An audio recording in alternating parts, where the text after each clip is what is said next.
All right, guys, welcome back to my channel. I've been following the NBA pretty closely this year after taking like probably 5 years off of watching the sport, but I'm back and I'm a pretty big fan of the NBA. Now, this is going to be a video kind of about like politics meets sports. So for the last 2 years prior to this season, Nikola Jokic was, Jokic, can never pronounce this guy's name, holy crap, Nikola, and I even just looked it up before I played this video. We're just going to call him the Joker, all right? He won the MVP the last 2 seasons. Now, this year, it was looking like he was about to win the 3rd MVP in a row, which is kind of a big deal because it doesn't happen often in sports. There's only been a handful of players that have won 3 MVPs in a row.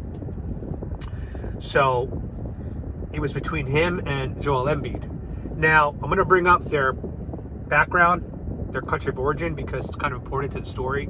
But the Joker, Nikola, is from Serbia, and he's white. And Joel Embiid is from Africa, he's black.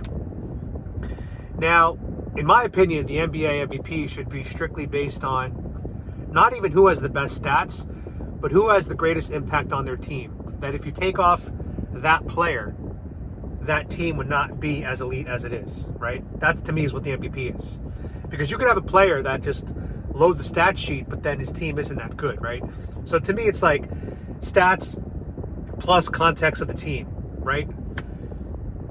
The whole season, Nikola was looking like he deserved 3 in a row. And it looks like it was heading that way. Now, the thing about Nikola is when he plays the game, he always makes the right decision. So if he's in the post, he gets double teamed. He knows how to, and he's capable of passing out to find the open man, whether it's a 3-pointer or a layup. Joel Embiid, on the other hand, he's a worse decision maker. So when he gets double teamed in the post, a lot of times he'll put up a bad shot, he'll get blocked, he'll turn the ball over, he'll throw the ball out of bounds. He kind of like panics. So just based on that alone, I always thought Nikola was the MVP. So one of the NBA analysts, his name is Kendrick Perkins, he introduced race into the debate and basically tried to say that Nikola was only winning because he's a white player. And this really lit the NBA up. It pissed me off. I know a lot of people started to like debate about this issue, and other NBA analysts kind of had this debate where it was like, it's not about race, bro, it's about the merits. To me, it was a typical Democrat versus Republican debate. The Republicans, conservatives, they would typically say, take skin color out of it and look at just the merit of the situation. But Democrats would say, no, you must factor in skin color and oppression and history of race and systemic racism in our country.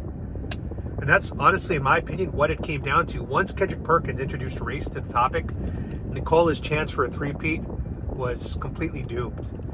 That's what it comes down to. So I've been referring to Embiid. And by the way, to be fair, Embiid is a great center. He's not the MVP, though.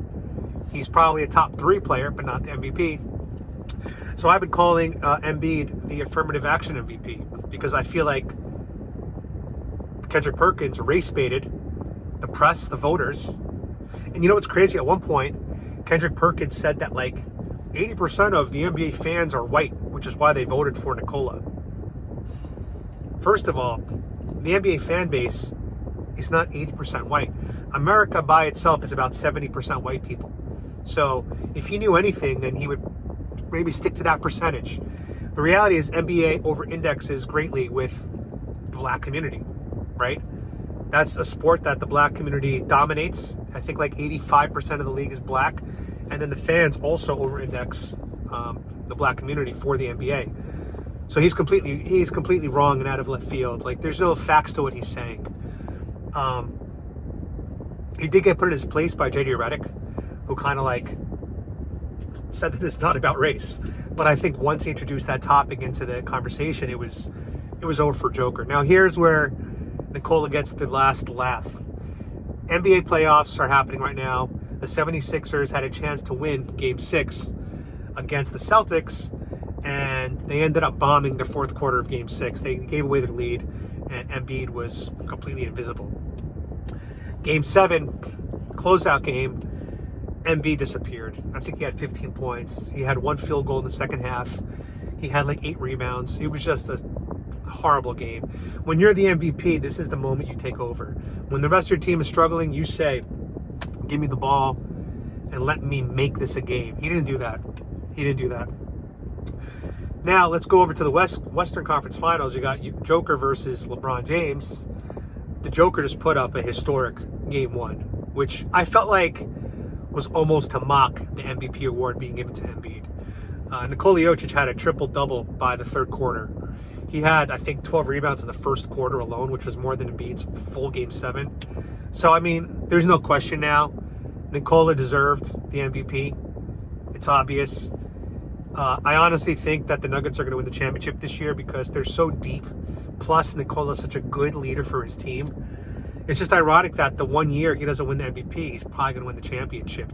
But even if he doesn't win the championship, he still has gone further than Joel Embiid.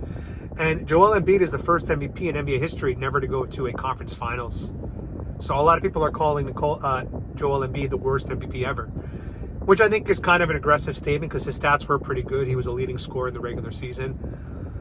But that's what he was. He was the leading scorer. He wasn't the MVP. Nikola was. And I just hate the fact that the NBA, one of their analysts, Kendrick Perkins, he made it about race. And you know how progressives are in this society right now. Once race is involved, they become scared of being accused of being a racist or upholding white supremacy. They become scared of it. And so they had to vote against Nikola, the Joker. And I honestly think it just came down to the whole racial issue. So to me, it's an affirmative action award this year. And I said that on Twitter. That tweet that I put up is going viral now, apparently, which is kind of cool. But you never know it's going to go viral on Twitter. That's what I find is interesting. But that's kind of my view on this. This is the affirmative action MVP. Nikola deserves it. He is the real MVP. I want to compare the situation to another title that we have in our country, but I'm not going to do that due to YouTube community guidelines. We have a real MVP and we have a non-real MVP. I think you guys know what I'm alluding to. But again, this is what happens when you choose based on feelings and emotions, versus merit and who deserves it. You end up with a MVP that gets knocked out in the semifinals versus the real MVP, who is now in the conference finals, completely dominating, putting up historic numbers. I think he just had his third triple-double in a row, which is tied for the most in the playoffs with Russell Westbrook. So it's pretty amazing to watch. I think the Nuggets are going to win this.